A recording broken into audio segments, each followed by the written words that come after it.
Good afternoon, guys. So today we're going to be doing a mobility slash stretching type video of what you should do before your workouts, specifically before a squat or lower body day. So I know I said lower body, but we're actually going to start with some pass-throughs with a band.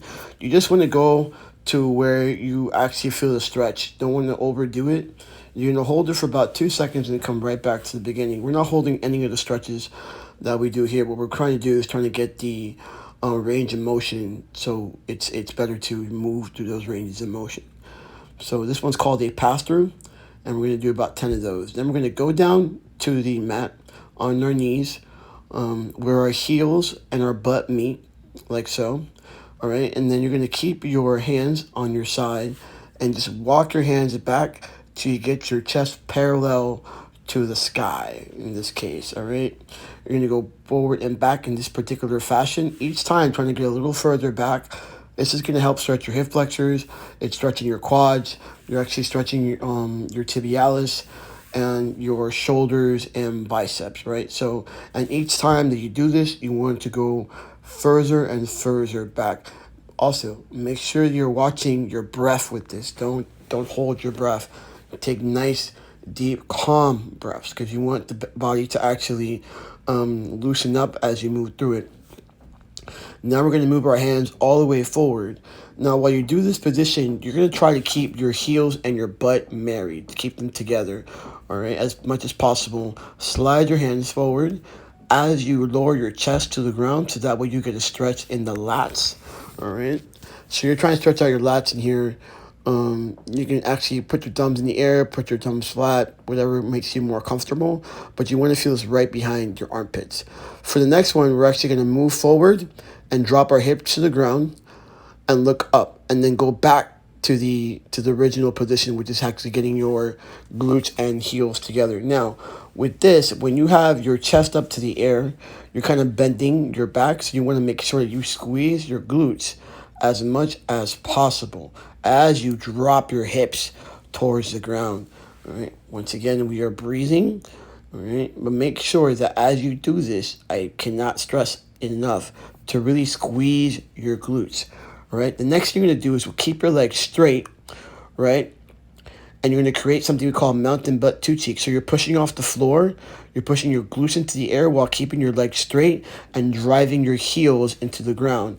And so you go all the way back, create mountain butt two cheeks, and then we drop the hips down and forward, once again squeezing the glutes for another good stretch of the abs. From here, I want you to take your foot, put it in a 90-degree angle in front of your body, and drive your knee over your toes while keeping your heels on the ground as much as possible. What we're doing here is we're stretching out the soleus, which is basically the muscle that's attached to your Achilles, right? So a tight soleus just makes for a horrible squat. So what we're trying to do is stretch it out and move it through passive range of motions. The next one is an adductor stretch. That's your inner thigh, all right? So it's going to be a lot like the beginning pose that we did, where you're stretching forward while keeping your glutes and your butt, your glutes and your heels married, right? So you're just going to go into a quadruped position and then back like so, and make sure your heels and your glutes touch.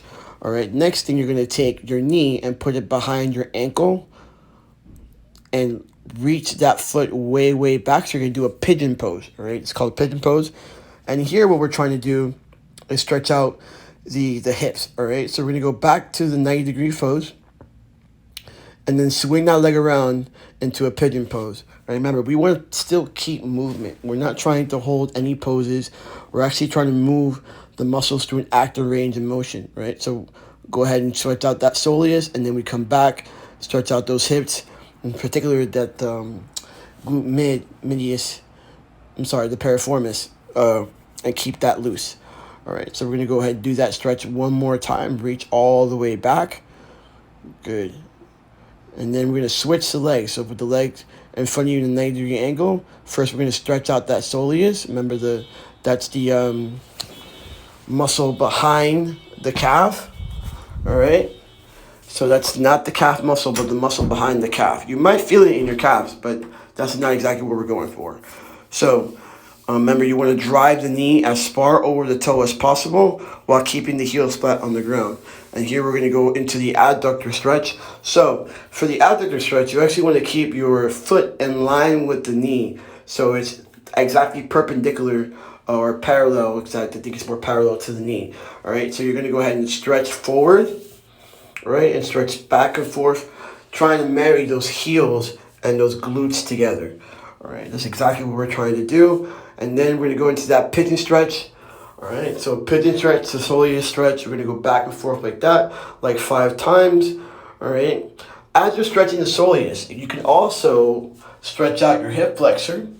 So you're really getting a lot of bang for your buck with all these different types of movement. All right. What I want you to do is to be able to move without actually using your hands. But as you can see, that is a progression. So go ahead and use your hands if you need to balance between each movement. So we're going back to that soleus stretch, and then down to the pigeon pose. Not sure why they call it that. All right. So from here, what we're going to do? Well, we're going to do a soleus stretch one more time, and then back to the pigeon pose. Good. Every time breathing through all these movements. Okay. So we're going to stay there for a second, and we're going to actually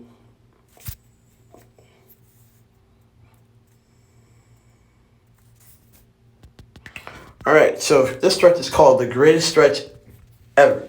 So you're in a half lunge position. The back leg is actually not hitting the ground, all right? So keep that back leg straight. You're going to take your elbow, reach towards the ground, all right, as much as you can, and then rotate outward, okay? We're going to switch legs, okay? It's a half lunge position. Now, if you wanted to make this easier, you just basically take the other knee in back of you and put it on the floor. That would be the regression for this. But you want to actually take advantage of this stretch. This stretch is called the greatest stretch ever, and it actually stretches your adductors, your hip flexors, your hamstrings. You get a lot of different stretches in this particular movement. All right, so by now you should be nice and limber. All right, so we're going to go and do a little hamstring stretch here.